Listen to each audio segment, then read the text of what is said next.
ይህ በምስራች ድምፅ እየተዘጋጀ የሚቀርብላችሁ የመጽሐፍ ቅዱስ ትምህርት ክፍለ ጊዜ ነው።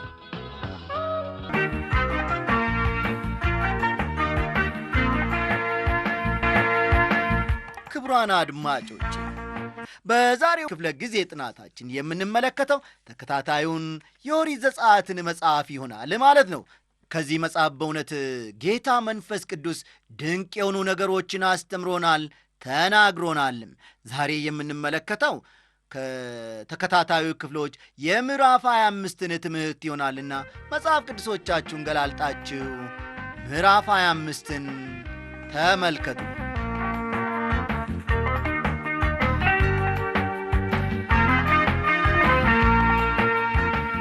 በዚህ ክፍል ውስጥ ወይም በዚህ ምዕራፍ ውስጥ የመገናኛውን ድንኳን ለመስራት የእስራኤል ልጆች ምን መስጠት እንዳለባቸው፣ በመገናኛ ድንኳን ውስጥ ስለሚጠቀሙበት ቁሳቁስ መመሪያ ስለመሰጠቱ የሚያወሱት ይሆናሉ ማለት ነው።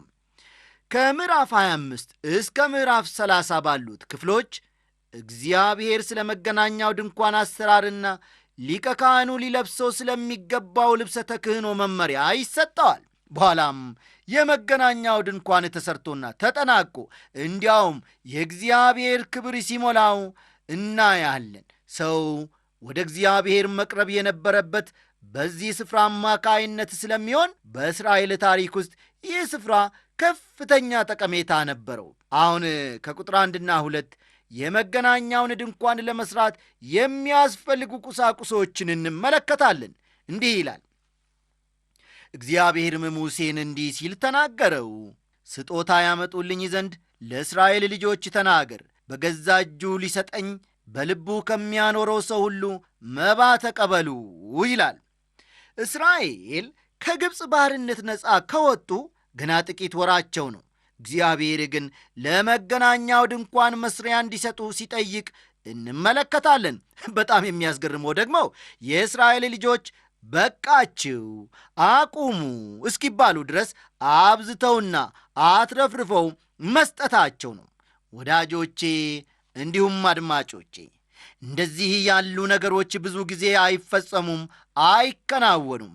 ለብዙ ዓመታት አሉ በአንድ ወቅት ዕውቁ የመጽሐፍ ቅዱስና የእግዚአብሔር ባሪያ የሆኑት ዶክተር መጊ ሲናገሩ፣ ለብዙ ዓመታት በመጋቢነት አገልግያለሁ። ይሁን እንጂ ምዕመናኑን ከምንፈልገው በላይ አግኝተናል።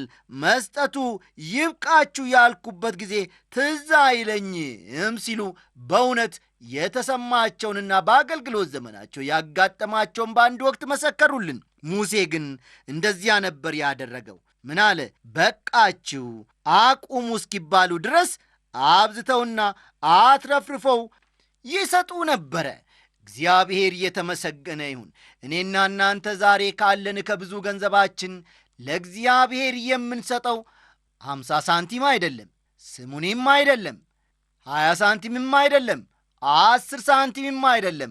ኪሳችን ውስጥ ገና ፈልገን አነስተኛዋን 5 ሳንቲም ብቻ ነው መባ ውስጥ የምንጥለው። ወዳጆቼ ባለ 100ና ባለ 50 ባለ 10ና ባለ 5 እንዲሁም ባለ 1 ብር ቢኖረን ደግሞ ዝርዝር ስላጣን አንዷን ባለ 1 ብሯን ማለቴ ነው አነስተኛዋን እሷን ጠቅለን መባ ውስጥ እንጥላለን። ለእግዚአብሔር ግን ወገኖቼ ትንሹ ነገር አታስፈልገውም። ትልቁንም ነገር እግዚአብሔር ሰጥቶናልና ካለን ነገር ሳንሰስት ለእግዚአብሔር አገልግሎት ለእግዚአብሔር በልበ ሙሉነት ብንሰጥ ይበልጥ እንባረካለን። እግዚአብሔር የዚህን አይነቱን መንፈስ በውስጣችን ያሳድር። ከቁጥር 3 እስከ 6 ያለውን ደግሞ ተመልከቱ። ከእነርሱም የምትቀበሉት መባ ይህ ነው፣ ወርቅ፣ ብር፣ ናስም፣ ሰማያዊና ሐምራዊ ቀይም ግምጃ፣ ጥሩ በፍታም፣ የፍየልም ጠጉር፣ ቀይ አውራ በግ ቁርበት፣ የአቆስታ ቁርበት፣ የግራርም እንጨት፣ የመብራትም ዘይት፣ ለቅባት ዘይትና ለጣፋጭ ዕጣን ቅመም፣ መረግድም፣ ለኤፉድና ለደረት ኪስ የሚደረግ ፈርጥ ይላል። እስራኤላውያን እነዚህን አሁን ከላይ ያነበብናቸውን ሁሉ ነገሮች ከየት ሊያመጡ ይችላሉ? ገና ከስደት መመለሳቸው ነው ብላችሁ ትጠይቁ ይሆናል። እንደሚታወቀው ከግብፅ ባርነት ከወጡ እስራኤላውያን ገና ጥቂት ወራቸው ነው። እነዚህ ነገሮች ከግብፅ ሲወጡ ከሰበሰቡት የ400 ዓመታት የባርነት ደሞዛቸው ማግኘት ወይም መስጠት ይችላሉ ብንል ትክክለኛና የማያወላዳ ወይም የማያሻማ መልስ ነው ሊሆነን ይችላል። ዘጸአት ምዕራፍ 12 ቁጥር 36 ኦሪት ዘጸአት ምዕራፍ 12 ቁጥር 36 እንዲህ ይላል፣ እግዚአብሔርም ለሕዝቡ በግብፃውያን ፊት የፈለጉትን እንዲሰጧቸው ምን አደረገ ይላል? ሞገስ ሰጠ ይላል። እነርሱም ግብፃውያንም ምን አደረጉ ይላል? ደግሞ ቀጠል ያደርግና በዘበዙ ይላል። እስራኤል ከግብፅ የወጡት ብዙ ሀብት ይዘው ነበረ። የመገናኛውን ድንኳን ለመስራት ብቻ በ5 ሚሊዮን ብር የሚገመት ቁሳቁስ ሳያስፈልግ እንዳልቀረ አንዳንድ ሰዎች ይገምታሉ። በየስፍራው ተሸክሞት ስለሚጓዙ የመገናኛው ድንኳን በመጠኑ አነስተኛ ቢሆንም ውስጡ ግን በጣም ያጌጠ ያማረ ነበረ። ቁጥር 8 በመካከላቸው ማድር ዘንድ መቅደስ ይስሩልኝ ይላል። በአንድ ስፍራ እንደሚወሰን አድርጎ አልነበረም እግዚአብሔር መቅደስ እንዲሰሩለት የጠየቀው።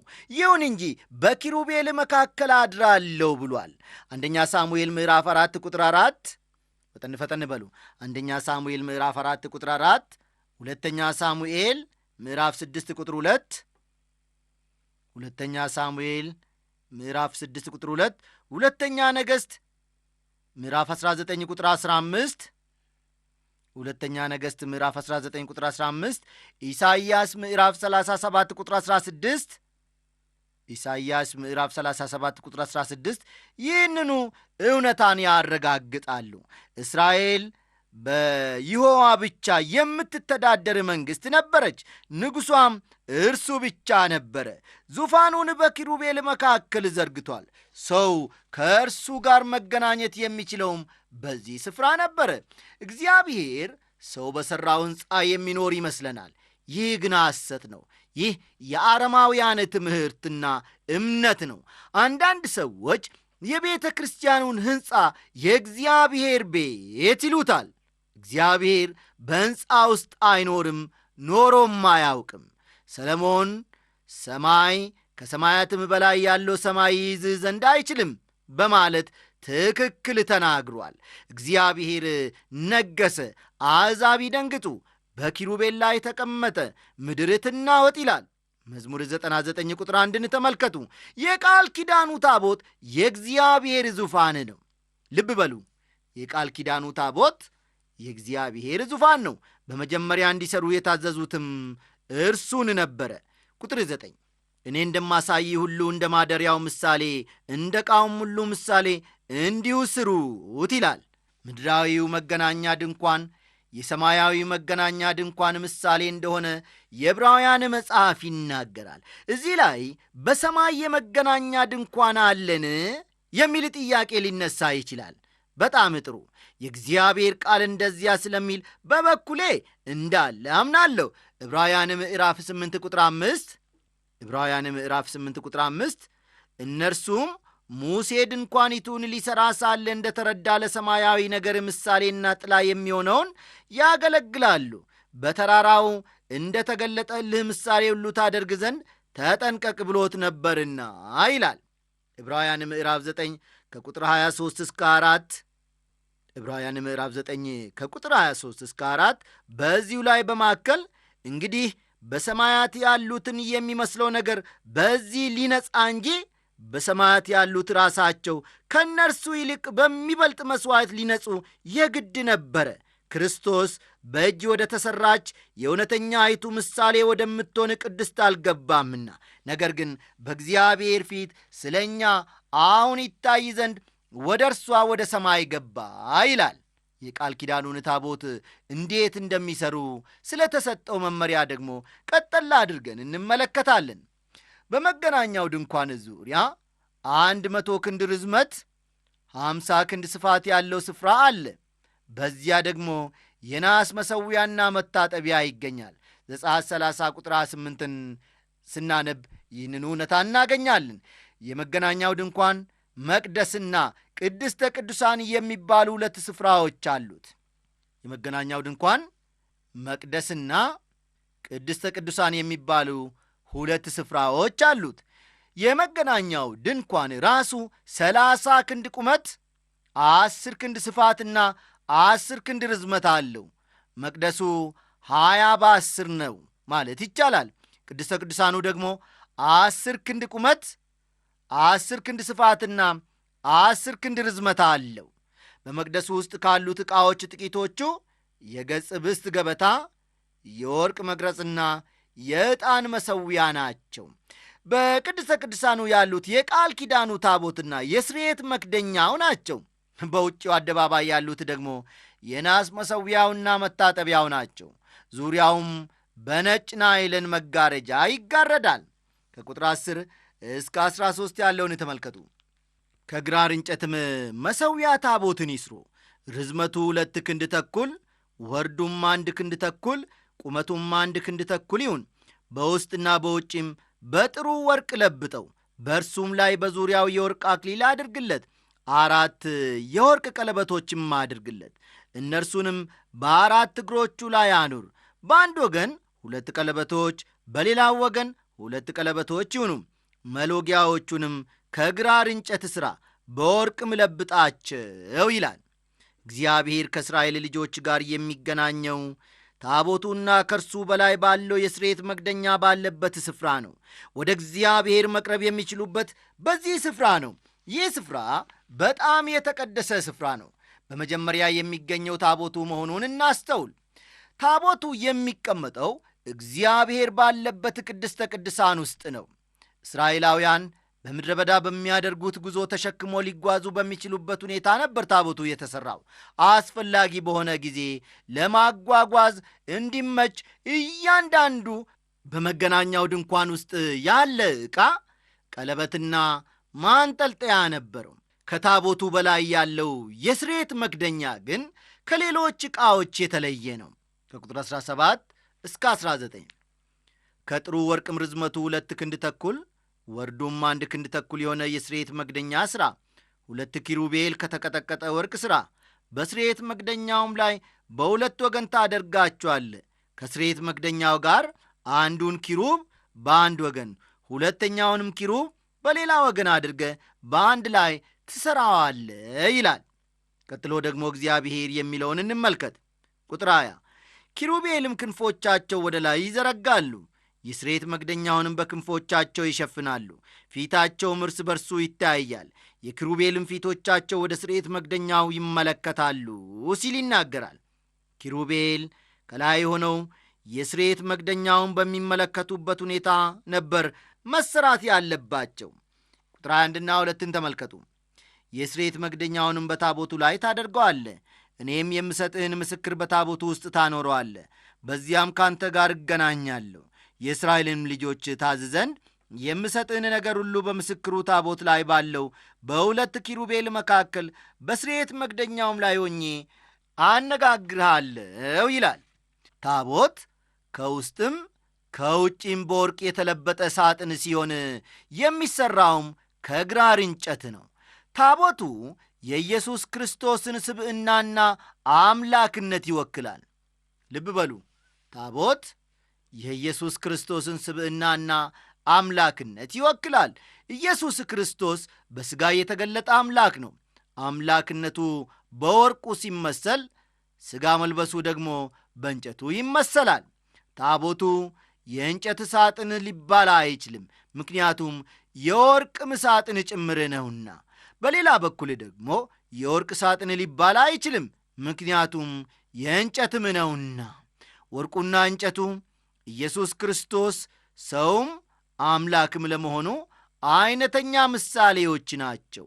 ልብ በሉ፣ ታቦቱ ወርቅና እንጨት መሆኑ ኢየሱስ ክርስቶስ ሰውም አምላክም ለመሆኑ አይነተኛ ምሳሌዎች ወይም ማስረጃዎች ናቸው። ሁለቱ በፍጹም አይዋሃዱም። ታቦቱ በውስጥም በውጪም በወርቅ የተለበጠ ነበር። የቆላሲስ መልእክት ጸሐፊ እንዲህ ይላል፣ እግዚአብሔር ሙላቱ ሁሉ በእርሱ እንዲኖር ኢየሱስ ክርስቶስ ድንቅ ነገር አድራጊ ብቻ አልነበረም። ስለ እግዚአብሔር የላቀ ግንዛቤን ያዳበረ ሰውን ብቻም አልነበረም። እርሱ ራሱ እግዚአብሔር ነው። እንደ እግዚአብሔር ተናግሯል። ራሱን በእግዚአብሔር ስፍራ አስቀምጧል ይላል። በዮሐንስ ምዕራፍ 14 ቁጥር 1 እንዲሁም ቁጥር 9 ላይ ጌታችን ኢየሱስ ክርስቶስ ልባችሁ አይታወክ፣ በእግዚአብሔር እመኑ፣ በእኔም ደግሞ እመኑ። አንተ ፊልጶስ ይህን ያክል ዘመን ከእናንተ ጋር ስኖር አታውቀኝምን?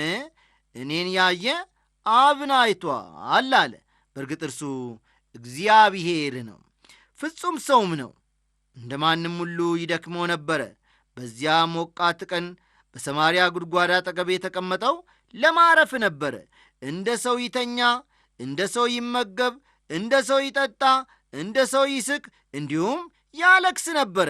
ከሁሉም በላይ ደግሞ መከራን ተቀብሎ ሞተ። እነዚህ ሁሉ የሰው ባሕርያት ናቸው። ታቦቱ ታቦት እንዲሆን ከተፈለገ፣ እዚህ ላይ ልብ በሉ፣ ታቦቱ ታቦት እንዲሆን ከተፈለገ እንጨትም ወርቅም መኖር ነበረበት። አንዱ በሌላኛው አይዋጥም። ክርስቶስም እንዲሁ አምላክም ሰውም ነበረ። ልብ በሉ፣ ኢየሱስ ክርስቶስ ሰውም አምላክም ነበረ። አንዱ ከሌላኛው በፍጹም አልተዋሃድም። አንዱ በሌላው አልተዋጥም። በአንድ ጊዜ መለኮትም ሰውም ሆኖ ምንም ያደረገው ነገር አልነበረም። ወይም ፍጹም ሰብአዊ ይሆናል ወይም ደግሞ ፍጹም መለኮታዊ ይሆናል እንጂ ሥጋዊና መለኮታዊን አደባልቆ አያውቅም። ታቦቱ ባዶ ሳጥን አልነበረም። በዕብራውያን ምዕራፍ 9 ቁጥር 4 በዕብራውያን መልእክት ምዕራፍ 9 ቁጥር 4 የተዘረዘሩ 3 ነገሮችን ይዟል። በዚያም ውስጥ የወርቅ ማጥንት ነበረ።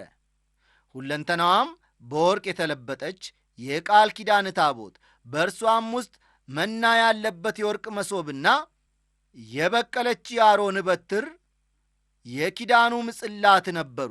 በታቦቱ ውስጥ ያሉት ነገሮች ምሳሌያዊ መልእክት አላቸው። የበቀለች የአሮን በትር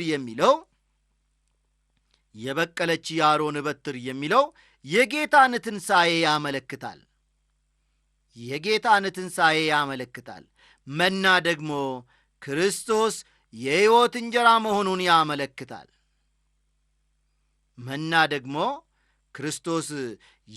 እንጀራ መሆኑን ያመለክታል።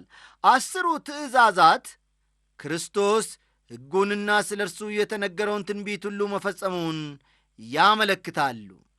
የቃል ኪዳኑ ጽላት የክርስቶስን ንጉሥነት ያሳያል። ንጉሥ ሆኖ ተወለደ፣ ንጉሥ ሆኖ ኖረ፣ ንጉሥ ሆኖ ሞተ። ጌታችን ኢየሱስ ክርስቶስ እንደገና ደግሞ ንጉሥ ሆኖ ከሞት ተነሣ። ንጉሥ ሆኖ እንደገና ወደዚህ ምድር ይመጣል። ኢየሱስ ክርስቶስ መድኃኔ ዓለም ከዘላለም ዓመታት ጀምሮ ክርስቶስ በዚህ ምድር ላይ እስከሚነግሥበት ጊዜ ድረስ የእግዚአብሔር ዕቅድ ወደፊት እየገሰገሰ ነው። ይህች ዓለም ወገኖቼ ንጉሥ ያስፈልጋታል። አንድ ቀን ጌታ ኢየሱስ ክርስቶስ የንጉሶች ንጉሥ የጌቶች ጌታ ሆኖ ይመጣል። መናው የተቀመጠበት መሶብ ስለ ክርስቶስ ነቢይነት ያመለክታል። በዮሐንስ ምዕራፍ 6 ቁጥር 32 ኢየሱስ እንዲህ አለ፣ እውነት እውነት እላችኋለሁ እውነተኛ እንጀራ ከሰማይ የሚሰጣችሁ አባቴ ነው እንጂ ከሰማይ እንጀራ የሰጣችሁ ሙሴ አይደለም አለ። ኢየሱስ ክርስቶስ ለዓለም የሚሆን የእግዚአብሔር መልእክትም ነው። እርሱ ሎጎስ ማለትም የእግዚአብሔር ቃል ነው። አልፋና ኦሜጋ ነው ኢየሱስ ክርስቶስ። እርሱ ለሰዎች የተሰጠ የመጨረሻው የእግዚአብሔር መልእክት ነው። በዚህ መልእክት ደግሞ እንድንኖር እግዚአብሔር አምላካችን ሰማያዊ ጥበቡንና ማስተዋሉን ያብዛልን እያልን በዚሁ የዛሬውን ትምህርታችንን እንደመድማለን። ባለኝ ነገር ሁሉ ባንተ ደስ ይለኛል ዘመኔን በሞላ ጌታዬ ተባረክ በእጅ ሥራ ሁሉ ባንተ ደስ ይለኛል ዕድሜን በሞላ ለቅሶ ዘይት የዘራሁት አለ ደስታ ማልዴ ለቀማለ በባንተ ሌደስ ይለዋል እንደ ቤቱ ሐሴት ይሞላል